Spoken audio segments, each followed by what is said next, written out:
FOMC data after Monday's downward revision of the retail sales data.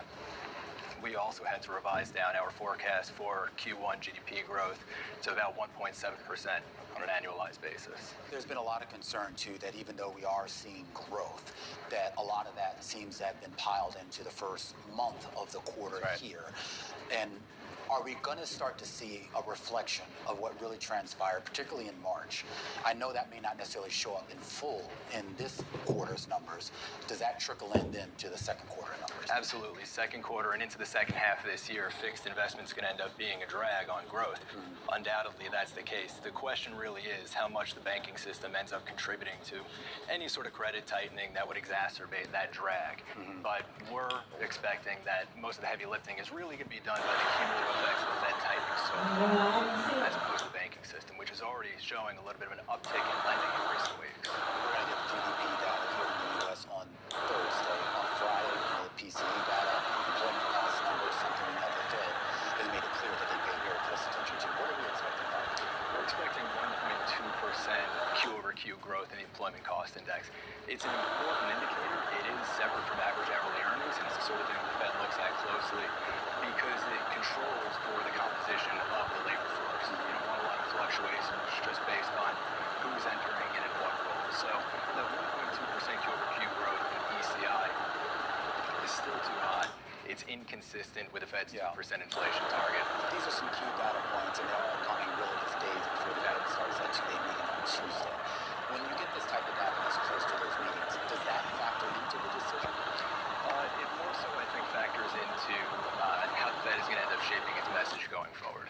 Of course, the FOMC does not want to surprise markets with any sort of extraordinary rate hike or a cut that would be unnecessary. We're expecting a 25 basis point hike in this coming meeting.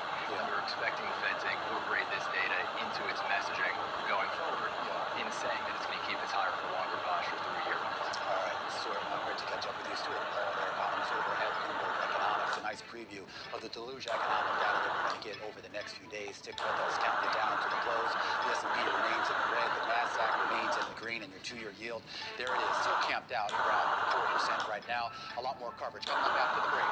This is Bloomberg.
close almost 2:30 here in New York. Let's get you caught up real quick on what's happening in the commodity space. What we're seeing right now of NYMEX crude futures continue to see the pressure that materialized over the last couple of days here. A big pullback here on the day, down right around 74 bucks a barrel as we wait for the numbers to settle, but that's going to be good for more than 3% drop here on the day as economic conditions now start to take hold and how people position in the futures market. Remember, all of those gains that we saw coming off that OPEC plus surprise decision that pretty much all been erased. Gasoline futures on the back foot here on the day. Natural gas futures also taking a big leg down about 8%. But remember, today is a big contract expiration, so it could have a little distortion in some of those prices. Seeing a little bit of activity to the upside in base metals here. The latest data coming out of the Chinese economy providing some encouragement that maybe that buying that everybody was banking on may still potentially be afoot.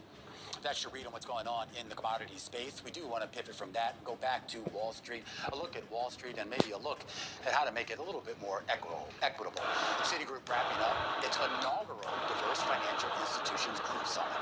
The bank committing to improve access to credit among minority lenders, and the event comes after a sweeping racial audit last year that detailed if and how the company contributes to racial discrimination. Leading that charge is my next guest, the city's managing director and head of its Diverse Financial Institutions Group, Harold Butler. Now, we've spoken a couple of times, including when this group was created. There was a lot of fanfare over it here, and it's good to have you back to maybe get an update. It's good to be back.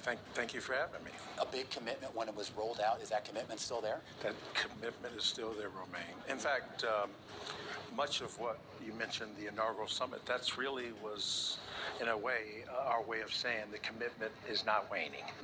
We're kind of doubling down on our overall efforts around helping to increase how we engage, who we engage, and what that really means in the marketplace. For any of our viewers here who aren't familiar with this program, just give us in a nutshell specifically what this initiative actually does. So yes, the group is really focused, Romaine, and you mentioned the racial audit that we conducted.